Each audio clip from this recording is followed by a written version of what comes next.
अस्सलामुअलैकुम भाई लोग, काफी देर बाद फेस कैम के साथ वीडियो बना रहे हैं क्योंकि सेटअप का थोड़ा सा इश्यू चल रहा था जो कि मैंने काफी हद तक सॉल्व कर लिया है। अब से फेस कैम के साथ रेगुलरली वीडियो आया करेंगी। तो वीडियो के ऊपर यार आ जाते हैं और सबसे पहले हम बात कर लेते हैं आमिर खान के बारे में, जिसका ये कहना है कि जावेद मियांदाद ने मेरी शादी का मजा खराब कर दिया था। Basically Aamir Khan Lallan top show के अंदर बैठा हुआ था, वहां पे उसका ये कहना था कि जिस दिन मेरी शादी थी उसी दिन जावेद मियांदाद ने शारजा के अंदर वो मशहूर छक्का मार के इंडिया को मैच हरा दिया था और साथ ही मेरी शादी का मजाक खराब कर दिया था। एग्जैक्टली आमिर खान ने क्या बोला है, वीडियो देखो जरा आप। तो 18 अप्रैल को हमारी शादी हुई 1986 और मुझे याद है ये वही दिन है जब शारजा में जावेद मियांदाद ने लास्ट बॉल पे छक्का। हाँ, ये वही दिन है। हम लोग मैच जीत रहे थे, वो मैच हम जीत रहे थे भाई। तो मुझे बड़ी खुशी हुई यार, शादी के दिन हम लोग मैच भी जीत रहे थे। मैं बड़ा एक्साइटेड था, ताली वाली मारना शुरू हो गया था। फिर वो लास्ट बॉल पे पता नहीं कहां से उसने छक्का मार दिया यार। तो खैर बड़ा डिप्रेस्ड हुआ मैं। बाद में जावेद मियांदाद से मिला भी था एक फ्लाइट पे एक दिन। कहां पे? बहुत साल बाद, पता नहीं कहां फ्लाइट पे था, साथ में थे वो। मैंने कहा जावेद भाई आपने ठीक नहीं किया। उन्होंने क्या ऐसा, आपने मेरी शादी बर्बाद कर दी। इसे कैसे ऐसे, उसी दिन आपने छक्का मारा था। डिप्रेशन में चला गया था। उसके बाद यार अगर हम बात करें टिकटॉकर काशिफ जमीर के बारे में, जिसको एक बार फिर से पुलिस ने गिरफ्तार कर लिया है। उसकी वजह काशिफ जमीर की ये वाली वीडियो और इस तरह की बहुत सारी वीडियोस है जिसमें बेसिकली वो असला की नुमाइश करता है और डाला कल्चर को प्रमोट करता है। तो इसी चीज के ऊपर पुलिस ने एक्शन लिया, काशिफ जमीर को गिरफ्तार किया और उसके बाद उसकी एक वीडियो भी आती है। वो वीडियो देखो जरा आप।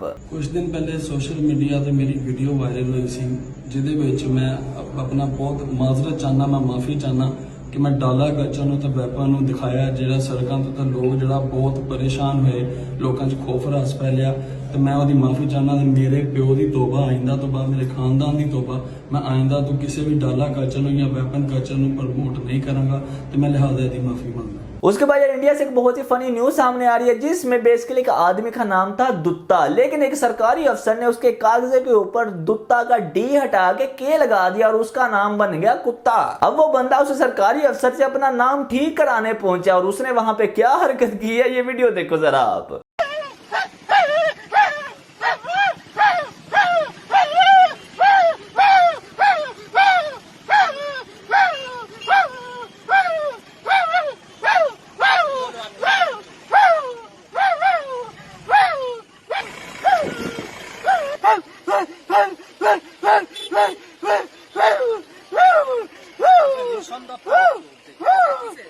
उसके बाद यार अगर हम बात करें हुसैन तरीन और रबीका खान की शादी के बारे में, जिसको भाई सब किसी बंदे ने अंबानी की शादी के साथ भी कंपेयर कर दिया था, तो इसी चीज को लेके उनसे सवाल भी पूछा गया उनकी वीडियो के अंदर के ये क्या माजरा है, तो उसके ऊपर अब उन्होंने रिएक्ट किया है। ये फिर वो 1 करोड़ अंबानी वाली बात किसने की थी?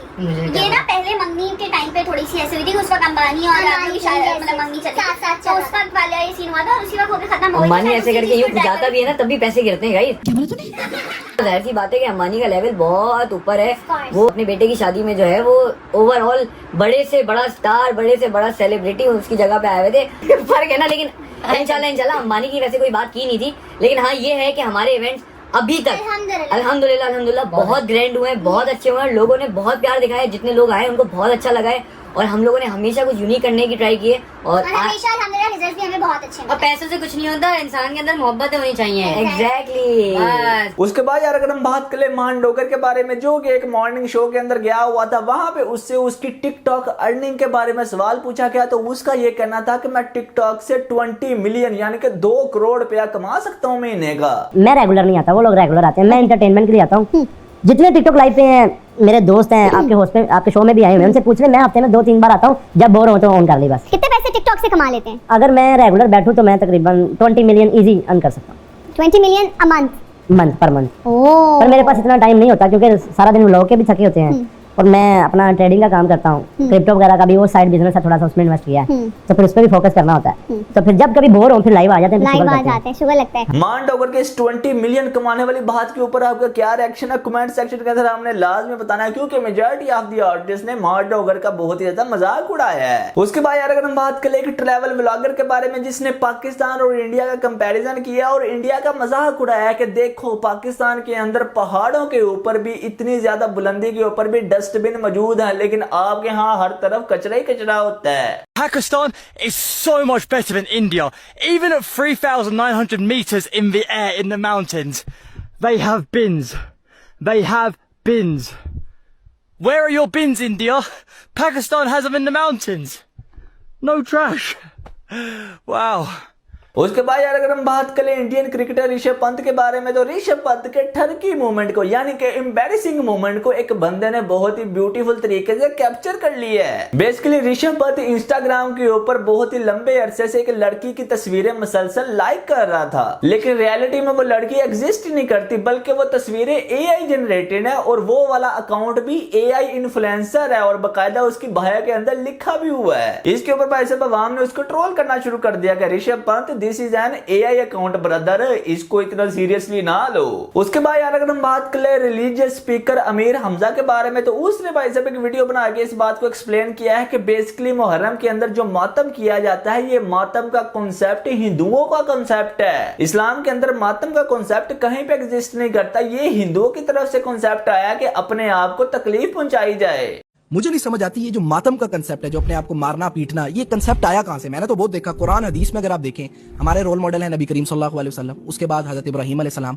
हजरत इब्राहीम अलैहिस्सलाम पे कितनी जो है वो आजमाइशें आई, उन्होंने मातम किया। आप सल्लल्लाहु अलैहि वसल्लम को कितनी मोहब्बत थी अपने चचा अमीर हमजा जो कि सैयद शुहदा है, उन्होंने उनके शहीद होने पर उनका कलेजा कैसे टुकड़े, उन्होंने मातम किया? उन्होंने तो कोई मातम नहीं किया। फिर आप सल्लल्लाहु अलैहि वसल्लम की जो फैमिली है अहले बैत जिनको आप कहते हैं, उन्होंने मातम किया? कहीं से साबित कर दें, उन्होंने भी नहीं मातम किया। सहाबा की जिंदगी को देखें, उन्होंने भी मातम नहीं किया। इवन कि आप सल्लल्लाहु अलैहि वसल्लम की मुस्तनद हदीस है जिसमें ये फरमा रहे हैं कि जो बंदा नोहा करे, अपने आप को पीटे, रुखसार पीटे, मातम करे, वो बंदा हम में से नहीं है, क्योंकि ये बात लॉजिकली प्रूव ही नहीं होती। इस बात का कोई मतलब बनता ही नहीं है। गोरे हम पे ये देख के हंसते हैं कि ये कर क्या रहे हैं। फिर मुझे पता चला जब मैंने और डीप डाउन देखा कि ये कंसेप्ट आया कहां से है, ये रसूमात आई कहां से, तो मुझे पता चला हिंदुओं से ये रसूमात आई हैं। ये आग पे चलना और अपने आप को दुख देना, ये करना।